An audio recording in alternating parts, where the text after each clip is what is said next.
Okay, in this video, we are going to read The Black Cat together. So I will get to that in just a moment. But before I get to the actual reading, let me just remind you of a few things.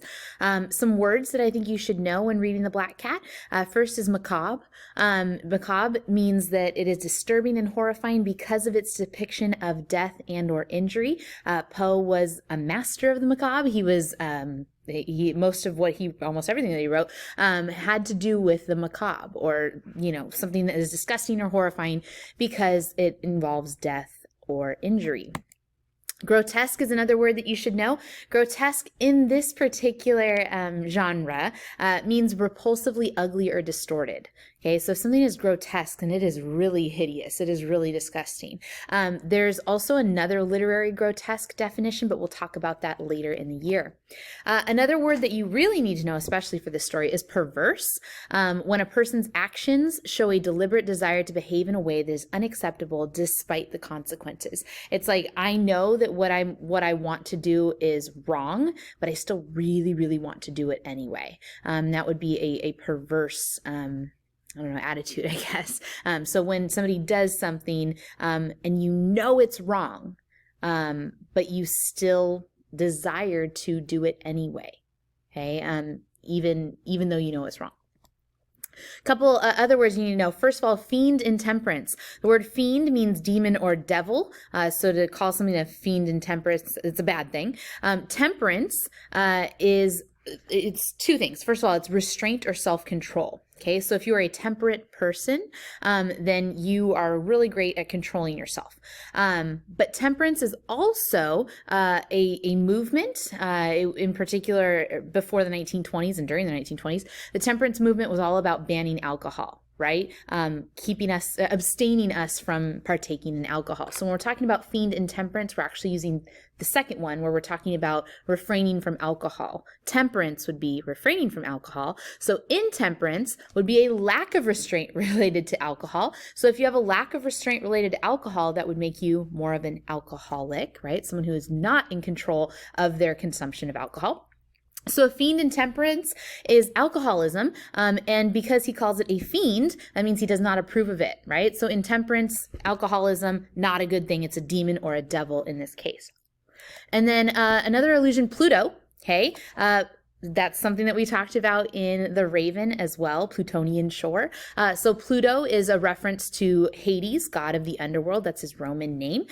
So just be aware of that because there is a character in this story named Pluto. So let's go ahead and read through it. The Black Cat by Edgar Allan Poe.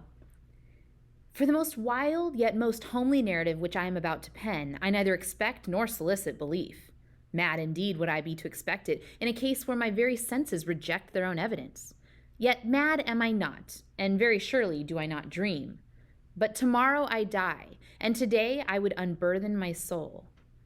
Okay, real quick, the fact that he often says, man, in order to believe my story, you'd have to be mad, right? In fact, my own very senses reject the evidence. Like, I can't even believe what has happened, okay? But he assures us, nope, he's not mad, he's not crazy. But by the way, when you have to continually tell people, I'm not crazy, that typically makes you sound a little bit crazy. This part here, but tomorrow I die. There are only a couple instances in which you know the exact time or date of your death. One would be if he had intended suicide. But in this case, the other would be if you're facing the death penalty. You'll know when you're dying. So that's actually the situation we find ourselves in. He is in prison awaiting the death penalty. Okay, so tomorrow I die, and today I would unburden my soul, meaning I've got to tell this story to somebody. My immediate purpose is to place before the world, plainly, succinctly, and without comment, a series of mere household events.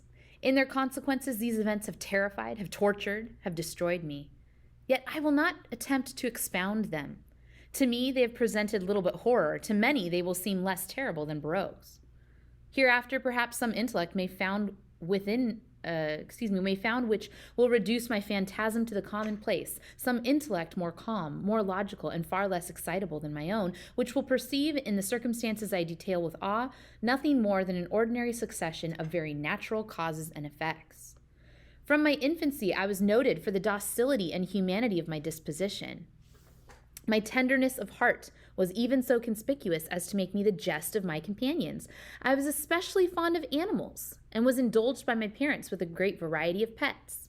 With these I spent most of my time, and never was I so happy as when feeding and caressing them. This peculiarity of character grew with my growth, and in my manhood I derived from it one of my principal sources of pleasure. To those who have cherished an affection for a faithful and sagacious dog, I need hardly be at the trouble of explaining the nature or the intensity of the gratification thus derivable. There is something in the unselfish and self-sacrificing love of a brute which goes directly to the heart of him who has had frequent occasion to test the paltry friendship and gossamer fidelity of mere man. One thing I want to point out is he talks about from infancy, when he was young, he was noted for his docility, meaning he was docile, he was very kind and very calm and whatever, and humanity. Okay, so that's what he was known for. He had a tenderness of heart, it says, and he was very fond of animals. We should be saying, hey, this is kind of unusual because we now know he is in prison, right? Oh, you're really docile, are you? How'd you end up in prison? That should kind of pique our interest here. And it's important to note that he is fond of animals, okay? I married early and was happy to find in my wife a disposition not uncongenial with my own. That means that she very much liked pets as well. Observing my partiality for domestic pets, she lost no opportunity of procuring those of the most agreeable kind. We had birds, goldfish, a fine dog, rabbits, a small monkey, and a cat. This latter was a remarkably large and beautiful animal, entirely black, and sagacious to an astonishing degree. In speaking of his intelligence, my wife, who at heart was not a little tinctured with superstition, made frequent allusion to the ancient popular notion which regarded all black cats as witches in disguise. Not that she was ever serious upon the point, and I mention the matter at all for no better reason than that it happens just now to be remembered. Okay, so in particular, they had a really, really cool black cat. Pluto, this was the cat's name, was my favorite pet and playmate. Remember that Pluto is another name for Hades, god of the underworld. I alone fed him, and he attended me wherever I went about the house. It was even with difficulty that I could prevent him from following me through the streets. Our friendship lasted in this manner for several years, during which my general temperament and character, through the instrumentality of the fiend intemperance, had, I blush to confess it, experienced a radical alteration for the worse. I grew day by day more moody, more irritable, more regardless of the feelings of others. I suffered myself to use intemperate language to my wife. At length, I even offered her personal violence. Okay, so over time, this man's temperament has gone from docile, as he talked about when he was younger, to now moody, irritable. He doesn't care about the feelings of others. He speaks poorly to his wife, and he even hits her, right? Personal violence. And all of this is as a result of that fiend intemperance or alcoholism. Okay, so alcohol made him a worse person. My pets, of course, were made to feel the change in my disposition. That means his personal violence wasn't just towards his wife, it was to his pets as well. I not only neglected, but ill-used them. For Pluto, however, I still retained sufficient regard to restrain me from maltreating him, as I made no scruple of maltreating the rabbits, the monkey, or even the dog, when by accident or through affection they came in my way. But my disease grew upon me. For what disease is like alcohol? And at length, even Pluto, who was now becoming old and consequently somewhat peevish, even Pluto began to experience the effects of my ill temper. So after a while, even his favorite black cat was starting to become abused. One night, returning home much intoxicated from one of my haunts about town, I fancied that the cat avoided my presence. I seized him when, in his fright at my violence, he inflicted a slight wound upon my hand with his teeth. The fury of a demon instantly possessed me. I knew myself no longer. My original soul seemed at once to take its flight from my body, and a more than fiendish malevolence, gin-nurtured, thrilled every fiber of my frame.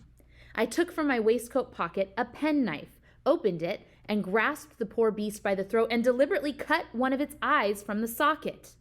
I blush, I burn, I shudder while I pen the damnable atrocity. Okay, so cat bites him because he comes home a little bit drunk and a little bit violent. Cat bites him out of fear, and so he cuts out its eye. That's pretty violent, if I do say so, and horrific. When reason returned with the morning, meaning once he had kind of slept off the drunkenness, when I had slept off the fumes of the night's debauch, I experienced a sentiment half of horror, half of remorse, for the crime of which I had been guilty, but it was at best a feeble and equivocal feeling, and the soul remained untouched. So ultimately, he didn't actually feel that bad about what he had done. So he didn't actually feel that remorse. I again plunged into excess and soon drowned in wine all my memory of the deed. So he just returned right back to the bottle. In the meantime, the cat slowly recovered. The socket of the lost eye presented, it is true, a frightful appearance, but he no longer appeared to suffer any pain. He went about the house as usual, but as might be expected, fled in extreme terror at my approach. So now the cat is afraid of him, as we could understand. I had so much of my old heart left as to be first grieved by this evident dislike on the part of a creature which had once so loved me. But this feeling soon gave place to irritation, and then came, as if to my final and irrevocable overthrow, the spirit of perverseness. Of this spirit philosophy takes no account, yet I am not more sure that my soul lives than I am that perverseness is one of the primitive impulses of the human heart, one of the indivisible primary faculties or sentiments which give direction to the character of man. Who has not 100 times found himself committing a vile or silly action for no other reason than because he knows he should not? Have we not a perpetual inclination in the teeth of our best judgment to violate that which is law merely because we understand it to be such? Okay, he's talking about this forbidden fruit idea, right? Like we want to do something simply because we shouldn't do it. Right? And so he knows what he has done is wrong. He knows what he wants to do is wrong. And yet he can't control himself. He wants to do it anyway. This spirit of perverseness, I say, came to my final overthrow. It was this unfathomable longing of the soul to vex itself, to offer violence to its own nature, to do wrong for the wrong's sake only, that urged me to continue and finally consummate the injury I had inflicted upon the unoffending brute. One morning, in cool blood, I slipped a noose about its neck and hung it to the limb of a tree, hung it with the tears streaming from my eyes and with the bitterest remorse at my heart, hung it because I knew that it had loved me and because I felt it had given me no reason of offense, hung it because I knew that in doing so I was committing a sin, a deadly sin that would so jeopardize my immortal soul as to place it, if such a thing were possible, even beyond the reach of the infinite mercy of the most merciful and most terrible God. Okay? He does it in order to damn himself, right? That guilt causes him to kill the cat, okay? On the night of the day on which this cruel deed was done, I was aroused from sleep by the cry of fire. The curtains of my bed were in flames. The whole house was blazing. It was with great difficulty that my wife, a servant, and myself made our escape from the conflagration. The destruction was complete. My entire worldly wealth was swallowed up, and I resigned myself thenceforward, to despair. Okay, so that night his house caught on fire. Well, isn't that kind of appropriate, right? He just does something really horrible, and now his house catches on fire. Maybe that's justice. I don't know. Maybe that is karma, whatever you want to call it. Or maybe it's something more. I am above the weakness of seeking to establish a sequence of cause and effect between the disaster and the atrocity, but I am detailing a chain of facts and wish not to leave even a possible link imperfect. On the day succeeding the fire, I visited the ruins. The walls, with one exception, had fallen in. Notice with one exception, there was still one wall standing. This exception was found in a compartment wall, not very thick, which stood about the middle of the house and against which had rested the head of my bed. The plastering had here, in great measure, resisted the action of the fire, a fact which I attributed to its having been recently spread. About this wall, a dense crowd were collected, and many persons seemed to be examining a particular portion of it with very minute and eager attention. The words strange, singular, and other similar expressions excited my curiosity. I approached and saw, as if graven in bas relief upon the white surface, the figure of a gigantic cat. The impression was given with an accuracy truly marvelous. There was a rope about the animal's neck. Okay. So, the next day when he comes back to visit the scene of the fire, there is one wall that remains completely unaffected, except that it had an image of a cat with a noose around its neck on the wall, okay? That's a little bit creepy, right? Like, is this some sort of supernatural event to remind him of what he's done? This is kind of creepy, okay? When I first beheld this apparition, for I could scarcely regard it as less, my wonder and my terror were extreme. But at length reflection came to my aid. The cat, I remembered, had been hung in a garden adjacent to the house. Upon the alarm of fire, this garden had been immediately filled by the crowd, by someone of whom the animal must have been cut from the tree and thrown through an open window into my chamber. This had probably been done with the view of arousing me from sleep. The falling of other walls had compressed the victim of my cruelty into the substance of the freshly spread plaster, the lime of which, with the flames and the ammonia from the carcass, had then accomplished the portraiture as I saw it. Okay, so he at this point doesn't think of some sort of supernatural element that's creeping him out. Instead, he assumes, hey, somebody cut down the cat, threw it in my window, maybe to wake me up, I don't know, and then that cat made some sort of imprint in the fire on the wall. Okay, so that's how he's explaining it at this point. Although I thus readily accounted to my reason, if not altogether my conscience, for the startling fact just detailed, it did not the less fail to make a deep impression upon my fancy, meaning this image struck me deeply. For months, I could not rid myself of the phantasm of the cat, and during this period, there came back into my spirit a half sentiment that seemed, but was not, remorse. Notice it was not actually remorse. He didn't actually feel guilty. I went so far as to regret the loss of the animal and to look about me among the vile haunts which I now habitually frequented for another pet of the same species and of somewhat similar appearance with which to supply its place. Okay, so he decides, I better make this right. I'm going to get another cat that is similar to the cat that I tormented and murdered, and maybe I'll be nicer to this one. One night, as I sat half stupefied in a den with more than infamy, my attention was suddenly drawn to some black object reposing upon the head of one of the immense hogsheads of gin or of rum which constituted the chief furniture of the apartment. I had been looking steadily at the top of this hogshead for some minutes, and what now caused me surprise was the fact that I had not sooner perceived the object thereupon. I approached it and touched it with my hand. It was a black cat, a very large one, fully as large as Pluto, and closely resembling him in every respect but one. Pluto had not a white hair upon any portion of his body, but this cat had a large, although indefinite, splotch of white covering nearly the whole region of the breast. Upon my touching him, he immediately arose, purred loudly, rubbed against my hand, and appeared delighted with my notice. This, then, was the very creature of which I was in search. I at once offered to purchase it of the landlord, but this person made no claim to it, knew nothing of it, and had never seen it before. I continued my caresses, and when I prepared to go home, the animal evinced a disposition to accompany me. I permitted it to do so, occasionally stooping and patting it as I proceeded. When it reached the house, it domesticated itself at once and became immediately a great favorite with my wife.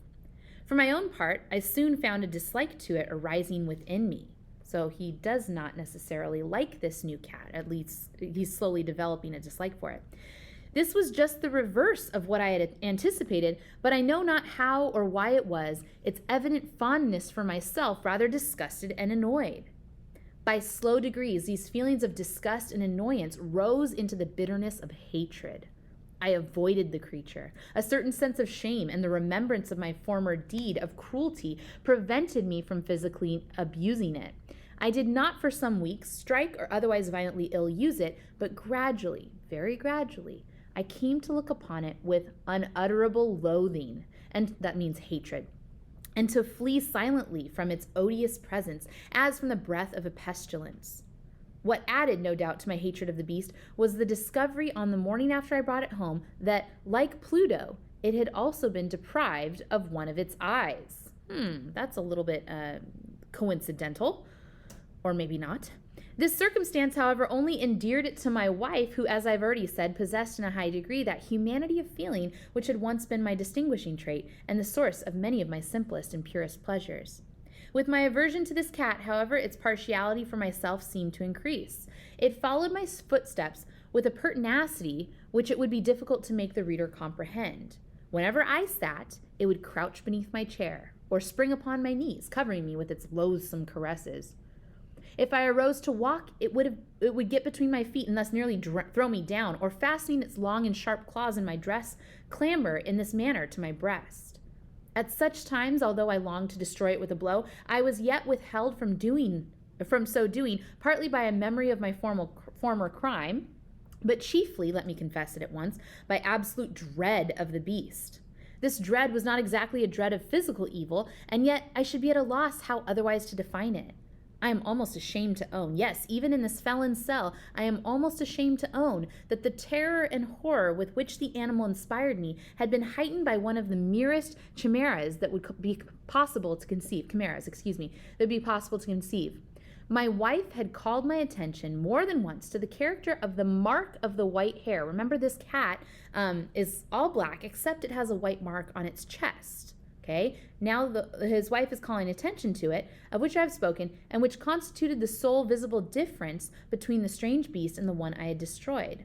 The reader will remember that this mark, although large, had been originally very indefinite, but by slow degrees nearly imperceptible, and which for a long time my reason struggled to reject as fanciful, it had at length assumed a rigorous distinctness of outline.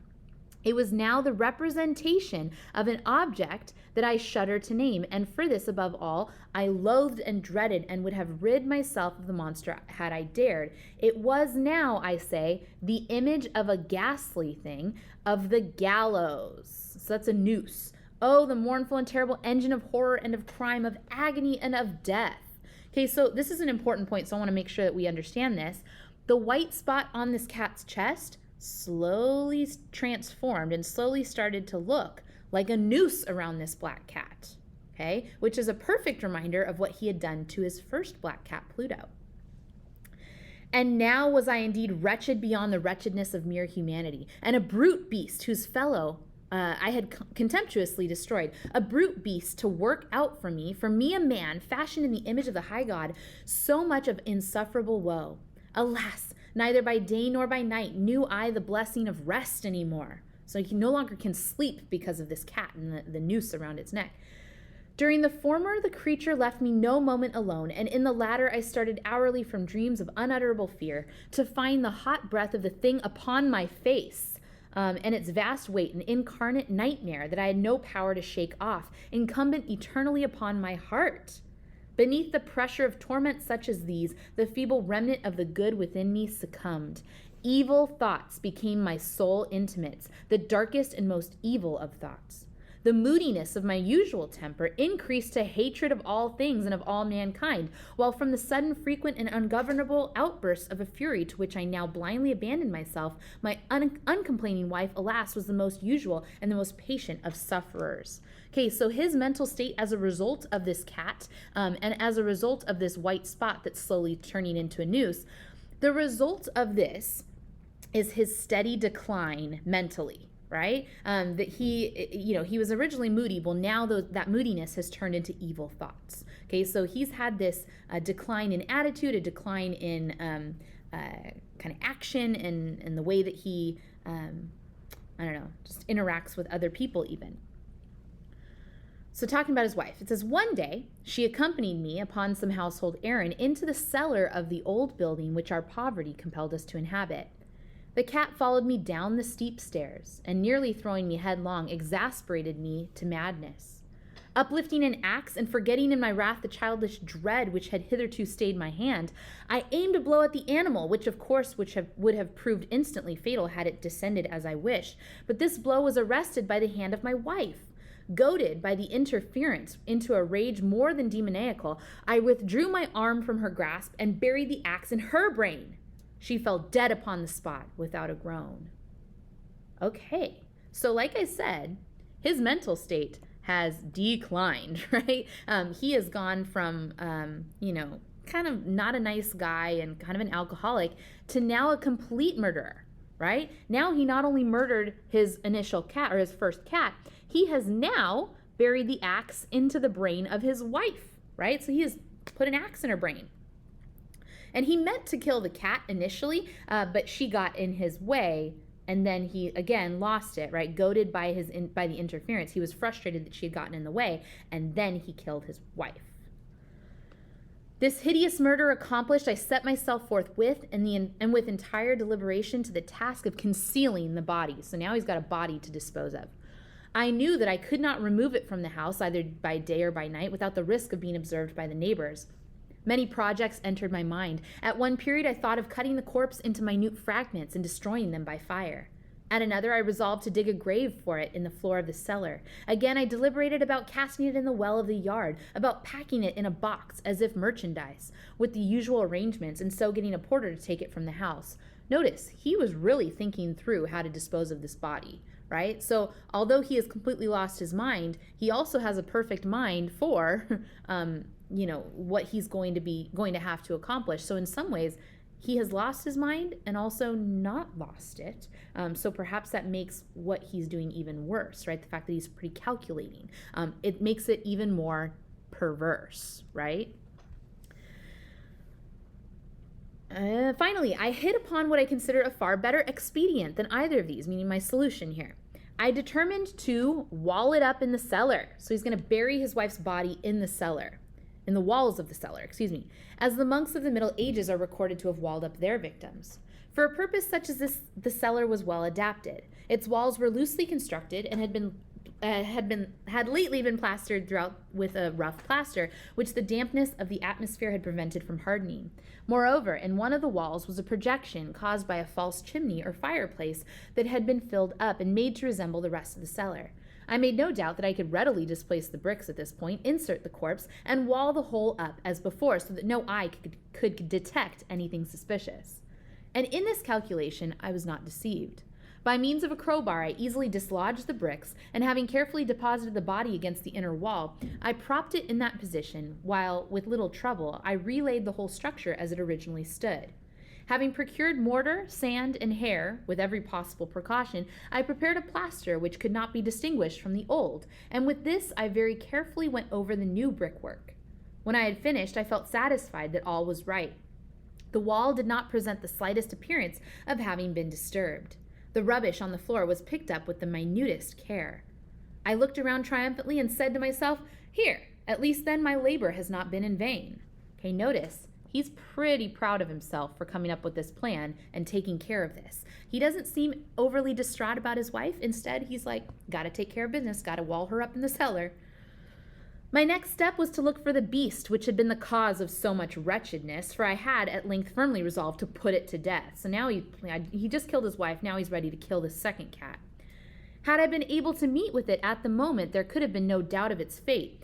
But it appeared that the crafty animal had been alarmed at the violence of my previous anger and forbore to present itself in my present mood. So that cat got out of there. It was like, I know this guy's dangerous, I'm out. It is impossible to describe or to imagine the blissful sense of relief with which the absence of the detested creature occasioned in my bosom. It did not make its appearance during the night, and thus, for one night at least, since its introduction into the house, I soundly and tranquilly slept. I slept even with the burden of murder upon my soul. The fact that he was able to sleep after having murdered his wife definitely goes to show how deeply disturbed this person is, right? That he could sleep soundly because the cat's gone. Even though he just murdered his wife, he was sleeping just fine. The second and the third day passed, and still my tormentor came not. Tormentor being his cat, by the way. Once again, I breathed as a free man. The monster in terror had fled the premises forever. I should behold it no more. My happiness was supreme. The guilt of my dark deed disturbed me but little. Notice, the guilt disturbed me but just a little bit. Some few inquiries had been made, but these had been readily answered. Even a search had been instituted, but of course nothing was to be discovered. I looked upon my future felicity as secured. Upon the fourth day of the assassination, a party of the police came, very unexpectedly, into the house and proceeded again to make rigorous investigation of the premises. Secure, however, in the inscrutability of my place of concealment, I felt no embarrassment whatsoever. The officers bade me accompany them in their search. They left no nook or corner unexplored. At length, for the third or fourth time, they descended into the cellar. By the way, notice that they have to descend. They have to take stairs down deep into the cellar. The cellar is where the murder happened. That's where all of the sin happens. And so maybe the fact that they have to descend downstairs, go down, down, down into the cellar, the place of the sin of the murder, is maybe symbolic for him going down or descending into, into his sin, right? So maybe it's symbolic as well. I quivered not in a muscle. My heart beat calmly as that of one who slumbers in innocence. I walked the cellar from end to end. I folded my arms upon my bosom and roamed easily to and fro. The police were thoroughly satisfied and prepared to depart. So they were about to leave. The glee at my heart was too strong to be restrained. I burned to say if but one word by way of triumph, and to render doubly sure their assurance of my guiltlessness. Gentlemen, I said at last, as the party ascended the steps, I delight to have allayed your suspicions. I wish you all health and a little more courtesy. By the by, gentlemen, this is a very well-constructed house. In the rabid desire to say something easily, I scarcely knew what I uttered at all. I may say an excellently well-constructed house. These walls, are you going, gentlemen? These walls are solidly put together, and here, through the mere frenzy of bravado, I rapped heavily with a cane which I held in my hand upon the very portion of the brickwork behind which stood the corpse of the wife of my bosom. So he hits the wall and he says, hey, policeman, I'm glad that you don't think I'm the murderer. Hey, just take a look at these walls. Aren't these really nice walls? He's showing off. Right? He is like a murderer that almost wants to be caught. He doesn't, but he, in some ways, really is showing off and being completely prideful here, right? Like, check out these walls. Remember, he had just walled his wife in, right? And so he hits the wall.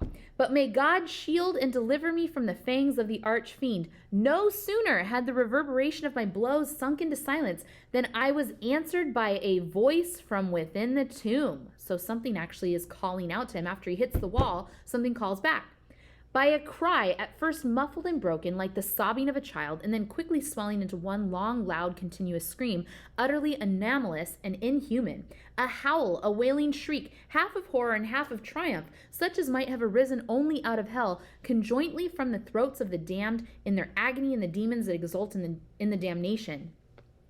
So he hears a sound coming out of the walls, and it's a terrible shriek. Of my own thoughts it is folly to speak. Swooning, I staggered to the opposite wall. For one instant the party upon the stairs remained motionless through extremity of terror and of awe. In the next, a dozen stout arms were toiling at the wall. Okay, so he, holds the policeman back. He says, check out my walls. They're really sturdy. He hits it. Here's a shriek from the wall. Now the policemen are going, what's behind your wall? And that's the one thing he does not want them to discover, because what is behind the wall? Her body, right? But let's find out what made that shriek. It fell bodily. The corpse, already greatly decayed and clotted with gore, stood erect before the eyes of the spectators. So they discover the body of his wife. Upon its head, with red extended mouth and solitary eye of fire, sat the hideous beast whose craft had seduced me into murder, and whose informing voice had consigned me to the hangman. I had walled the monster up within the tomb. Okay, so the reason he got caught was because he accidentally walled up the cat within the tomb where he had placed his wife. And by the way, it's not a tomb, it's just a wall. So he was discovered because of the cat, but really it was because he hit the wall, right? Would the cat have shrieked had he not hit the wall? I don't know. And that is the black cat. Okay, now having read the black cat, let's go ahead and talk about some of the symbols. First, obviously, the biggest one is the black cat itself, both of them actually. So the second one in particular would be a reminder of the narrator, the speaker's sin or guilt, and so it would be representative of that guilt. We know that the second cat starts to develop a ring around its neck, and that starts to kind of torment the narrator and remind him of the evil that he had committed against the first cat. And then we know that the first cat's name is Pluto, and Pluto is the god of the underworld. We know it's the Roman name for Hades. And so just as people enter into the underworld and meet Pluto, perhaps Pluto the cat helps lead the speaker down a path towards a loss of reason, or helps lead the speaker towards kind of insanity, or towards further torment, towards his own personal hell. Right? So that could be the black cat and or Pluto. The prison cell. We know that he is writing from a prison cell. So obviously there's a literal prison cell there, but I think there's also a figurative one as well. I think the fact that he is writing from prison is symbolic of the fact of his mental state and how he has become mentally imprisoned by his own guilt and by his own sin. We know, again, that the speaker's literally sitting there, and so not only is he trapped within a literal physical prison cell, He's also trapped within the burden of his own guilt and sin. This next one I think is really fascinating. A student brought this one up to me, and I thought, oh, that kind of works. A penknife. So stay with me here. We know that the penknife is what was used to kill Pluto, the first cat, and actually not kill, excuse me, to gouge its eye out. A penknife, in case you're curious, is a knife that people used back in the day that would actually sharpen their pens. So their pens didn't stay sharp all by themselves, so they'd actually have to use a knife to sharpen them. And so a penknife is the knife that you use to sharpen a pen. So what could that represent? Well, this is what one student suggested, that it could represent the cat's sharpened view of the reality of its master's cruelty. I love that one. Again, a penknife was used to stab the cat in the eye. A penknife sharpens pens. A pen is also a way to write down one's view of the world. That's what we do when we write. We write down our view of the world. And so there's kind of a loss of, there's a loss of idealism as its eye gets gouged out, right? There's a loss of trust there. And the cat's eye, as it's gouged out, is actually opened to the reality of his master's cruelty. And then the axe. At the end, we know that, well, we know what happens at the end with his wife. And I think that the axe represents a breakdown, not just a literal breakdown of that poor woman's body, but the narrator uses an axe to kill his wife. Again, there's a literal breakdown of her body. Really chop her in half, right? But in doing so, he also breaks down his family. And I think it further represents a breakdown of his reason and his sanity, right? At that point, he has really lost it, right? He's not even able to fully focus on the fact that, oh my goodness, this is my wife in front of me, okay? So when he breaks her down physically, it's demonstrating a loss of his, or a breakdown of his mental capacity, okay? And that's the black cat, excuse me.